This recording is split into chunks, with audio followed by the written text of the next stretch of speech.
తెలంగాణ పోలీసులు గంజాయిపై ఉక్కుపాదం మోపుతుండటంతో స్మగ్లర్లు సినిమా స్టైల్లో కొత్త స్కెచ్లు వేస్తున్నారు. రిస్క్ లేకుండా డబ్బు ఆశ చూపి కొంతమంది లారీ, ట్రక్ డ్రైవర్లను రంగంలోకి దింపుతున్నారు. గంజాయి రవాణా చేసి పెడితే లక్షల్లో డబ్బు ఇస్తామని చెప్పి వారిని ఈ రొంపిలోకి లాగుతున్నారు.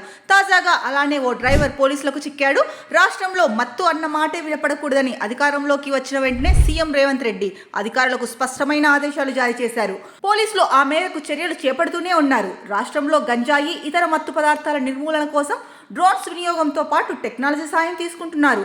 అయినప్పటికీ కొంతమంది సరికొత్త ఆలోచనలతో గంజాయి డ్రగ్స్ను రాష్ట్రంలోకి తీసుకొస్తూ పోలీసులకు సవాళ్లు విసురుతున్నారు.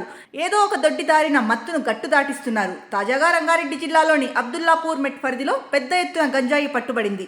సీజ్ చేసిన గంజాయి విలువ ₹1 కోటి ఉంటుందని అంచనా వేశారు. ఆంధ్రప్రదేశ్లోని విశాఖ నుంచి హైదరాబాద్ మీదుగా తరలిస్తున్న గంజాయి గురించి పోలీసులకు ముందస్తు సమాచారం అందడంతో అబ్దుల్లాపూర్ మెట్ పోలీసులు Maheshwaram SOT teams joint operation చేశారు.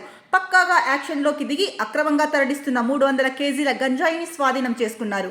ఈ గంజాయి తరలింపుకు వాడిన కంటైనర్ను స్వాధీనం చేసుకున్నారు. పట్టుబడిన నిందితుడు గతంలో ఇలానే 2 సార్లు గంజాయి స్మగ్లింగ్ చేశాడని చెప్తున్నారు. ఆ అనుభవంతోనే 3వ ప్రయత్నించి పోలీసులకు చిక్కాడు. నిందితుడు కంటైనర్లో అరకు నుంచి తుక్కు సామాను పేరుతో పూణేకు గంజాయి రవాణా చేస్తున్నట్లు పోలీసులు గుర్తించారు. మహారాష్ట్రలోని పూణేకు చెందిన అహ్మద్ గులాబ్ షేక్ అనే డ్రైవర్ ఇలా గంజాయి రవాణా చేసి ఒక ట్రిప్పుకు ₹3 లక్షలు తీసుకుంటున్నట్లు పోలీసులు తెలిపారు. అయితే ఇతను గంజాయిని అక్రమ రవాణా చేస్తున్న వ్యక్తి మాత్రమే అని, తెర వెనుక నుండి పూణేకు చెందిన వైభవ్ దేవా అనే ఇద్దరు గంజాయి స్మగ్లర్లు ఇతన్ని ఆపరేట్ చేస్తున్నట్లు పోలీసులు తెలిపారు.